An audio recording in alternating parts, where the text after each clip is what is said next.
বিসমিল্লাহির রহমানির রহিম। আসসালামু আলাইকুম। সবাই কেমন আছেন? আল্লাহ পাকের রহমতে আমরা সবাই ভালো আছি। তো আজকের সামান্য আয়োজন ফটকা বিরিয়ানি। তো এখানে আমি পোলাওটা বসাই দিছি। পোলাও বসাই দিয়ে আরেক চুলায় আমি মুরগিটা কষাই নিচ্ছি।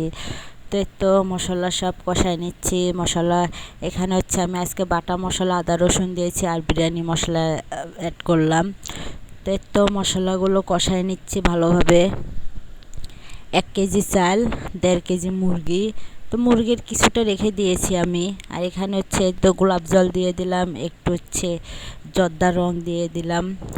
গোশগুলো সব ভিতরে দিয়ে তো আমি রুটিটার ভিতরে দিয়ে এখন আরেকটা রুটি দিয়ে এটা এখন চাপ দিয়ে চারো মুড়ে আপনার ভালো করে চাপ দিতে হবে, না হলে ওই ভিতরে গরমের ঠেলায় রুটিটা ছুটে যাবে। তো বাট আমার রুটিটা ছুটে নেয়, আমি এত সুন্দর চাপ দিয়ে আর কি বসাই দিয়েছি। দেখেন আরেকটা উল্টাই দিচ্ছি কীভাবে, একদম ঢাকনার উপরে নিয়ে সামান্যভাবে 5 মিনিট করে 10 মিনিটেই আমার ফটকা বিরিয়ানি রেডি।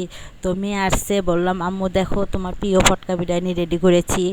ও আরবি পড়াতে গেছিলো, 1টা বাজে আইসে 2:30টার দিকে।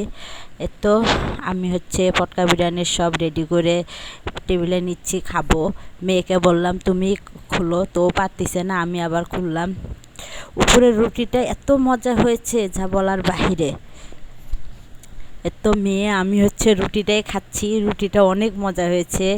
আমার বাবা খাচ্ছে, আমি। আর এখানে একটা তেলাপিয়া মাছ 1 কেজি পরিমাণের, মানে 1 কেজির একটু কম হতে পারে, বাট 1 কেজির মতো একটা তেলাপিয়া মাছ ফ্রাই করে নিয়েছি পুরো মাছটাকে।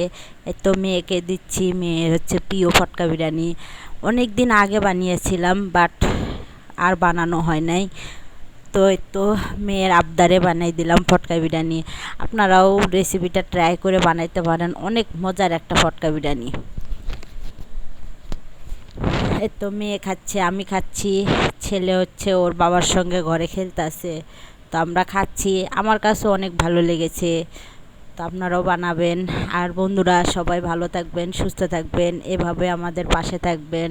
আর প্লিজ যারা আমার ভিডিওটা দেখবেন সাবস্ক্রাইব করবেন, করে সাবস্ক্রাইব তুলবেন না, আপনাদের কাছে অনুরোধ থাকলো। আল্লাহ হাফেজ।